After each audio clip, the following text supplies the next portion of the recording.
very tricky. So you have to apply the brain. You have not to stuck up to the same passage if it comprises only two questions. Then don't stuck up for the passage. Okay, two questions you can leave. You can try to attend other questions. So thing is, practice the passages. For that also, one book is the Reading Comprehension by Arihant that I have updated in ISD. That is very important book. If you study that and practice, daily practice two passages, only two daily. I'm telling you, within 2 months or within a month, you will be at much higher edge. This thing. Second thing is your aptitude reasoning. Try to learn the concepts involved. Try to learn the concepts involved and try to analyze the concepts involved in reasoning and aptitude maths part. This is very easy. This is not at all tough. If you practice questions, this is very easy. So CSAT, try to do focus on your practice only. Practice should cover around 60%. Now, another very important part in CSAT, which I interacted with many of the students, I got to know time factor. Time factor is going to play a very, very vital role. Now, what does the time factor mean? Time factor means you must be able to solve the entire paper within 1 hour 45 minutes. You don't have enough time.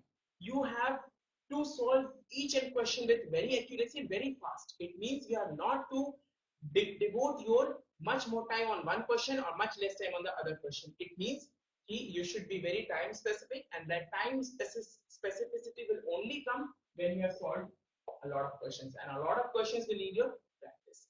This is the thing I want to say on the terms of CSAT. If you get around 150, 160, more than 160 in CSAT and good in GS score, no one can stop your selection in prelims, for sure. So try to be confident in prelims. Take help from the pillar of CSAT.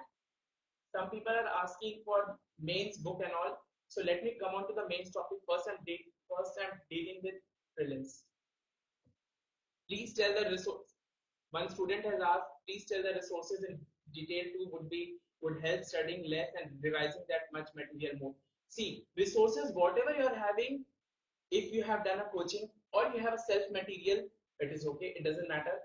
Thing is, whatever matter you have, try to revise that matter 10 times for sure. If you have a book, try to note down the important points of the book and revise it 10 times. Think, okay. So always have a strategy, revise more. Now comes the process of prelims. So CSAT, you have to aim more than 160, and prelims for GS, you have to score more than 100. 90 also will work because GS is really tough, I'm saying you.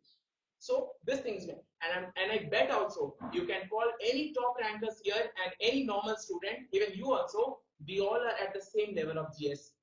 No one is much high and no one is much low. The difference comes only when we'll apply for mains. So don't worry for GS. GS, everyone is compatible on the same level. The difference will be brought by this pattern of CSAT. CSAT is going to bring the difference. But so I'm telling you, try to practice a lot of questions, try to practice a lot of questions, and then try to get this accuracy factor, speed factor. Speed factor will matter most. So this was all about your prelims. If you clear prelims, you will get a chance to attempt for mains. Now mains. Mains is the most important part. Now, study plan and all, I'll deal. Some people are asking what is the study plan, what should be the study plan. That I'll deal after my mains strategy. First of all, now comes the mains. Mains of this exam, you should know, UPSC IS exam is second toughest exam in the world, toughest exam in India. And mains I'm going to talk about. Mains is all about the high creativity. Your mains is very tough, very tough. Cutoff is 564. Some might be thinking also it's very less also. But to be very frank, if you follow defined strategy, definitely it is used.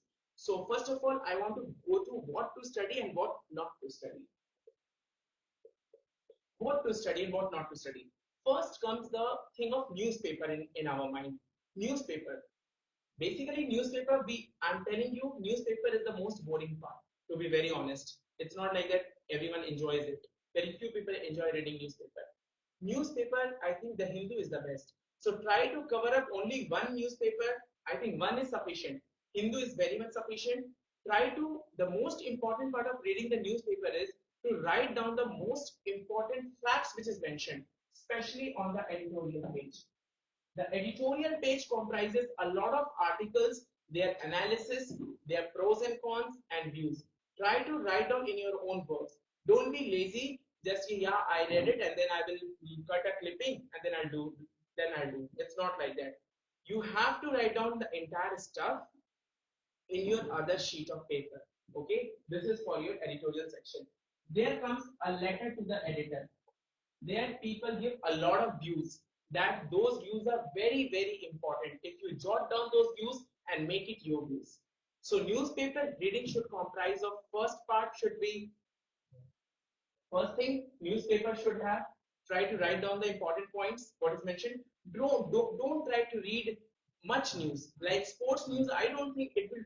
I think it's a wastage of time. It's basically people, boys enjoy it or girls whatever. So this thing is try to read the newspaper, especially editorial section, and very national news, which may be of some very global significance or national significance. That is important. Just try to have spent maximum 1 hour on newspaper, 1 hour to 1 hour 15 minutes, and try to write down. Make a habit of writing. I'm telling you, I have seen my friends who didn't write and they didn't get selected. So try to write down. So newspaper. Next come a very important part called magazines. Magazines is basically we are always confused. We should study this, that, and all. A lot of your shops are there, and a lot of magazines are there.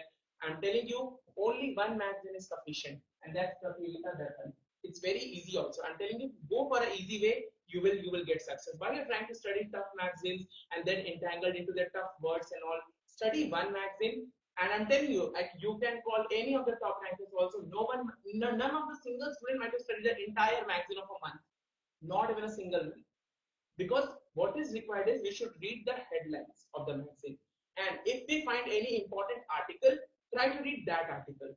So Hindu is good and Pratulika Darpan. Now, one magazine I'm telling you, I'm suggesting for myself, this will really enrich you and enrich your answer writing. That's Yojana. Yojana is a very good magazine, very cheap magazine, and a very small magazine, very light magazine. So it's going to help you out in your answer writing. I'll deal when it comes on the science and tech because Yojana is mainly for paper 2 and paper 3. So this is about you what to study and now what not to study. Don't try to study those big economic news, both big this sports news or some irrelevant news of local issues and all. That's actually a waste of time. And second thing, don't because economics news you will get if there is something good in analysis point you will get in that article. So don't need to go into economics news because sometimes what happens the terms are very tough. So that will. How is Yojana useful in answer writing? Some people have asked that I'll deal when I'll come on paper 3.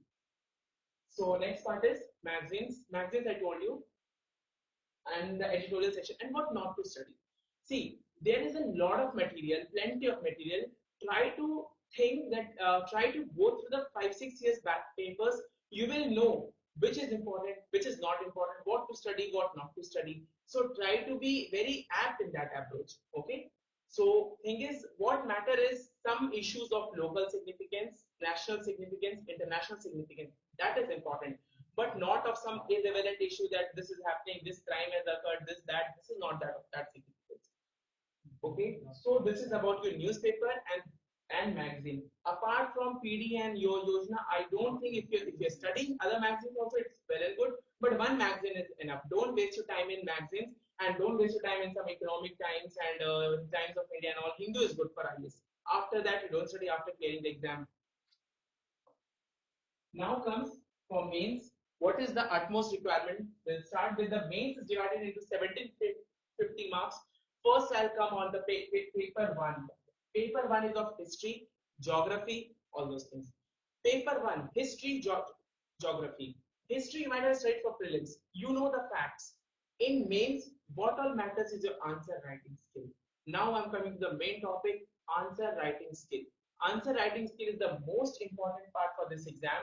I challenge you if you know a hell lot of facts, if you're very good in writing, if you are very well acquainted with the facts, figures and all, and if you're not knowing the way to write, I challenge you can't clear the exam because this exam is all about answer writing skill. If you have to score under top 10, top 50, answer writing must be there. So I'll come on answer writing strategy. First part is when I interacted with some of the DU professors, they said me they were the earlier evaluators of UPSC 90s, and they said the marking pattern of that time was 1/3 of the total marks should be given for the content. 1/3 for the content, 1/3 for the suggestion, and 1/3 for the conclusion. Suggestion plus contemporary relevance. This is the marks relevance. Now you might be reading some answers in like on net and all. You might be seeing very good content, but that content only matters 1/3 or even less than that. Out of 10, if you have a very good content, you have enriched your answers with good articles, this, that, and all. You are going to get just 1 mark or 1.5 out of 10, not more than that. Other 1/3 is for your suggestion and contemporary issues. You have to substantiate your answer with this suggestion. Suggestion part is very important because you are going to be an IS officer, and if you don't have your viewpoint, it's very difficult. You can put, you should be selected actually, because if you don't have viewpoint, it's very difficult to comprehend the issues. And you should also try to give some things which is related to contemporary significance, means what is happening today. And last 1/3 marks is for conclusion. Conclusion is very important. Why? Conclusion will really help you to formulate your answer according to the needs of the what is asked. Actually, you are going to be a government officer, so you have to abide by the law and order, Indian constitution, all those things. So you have to mention those things in your conclusion.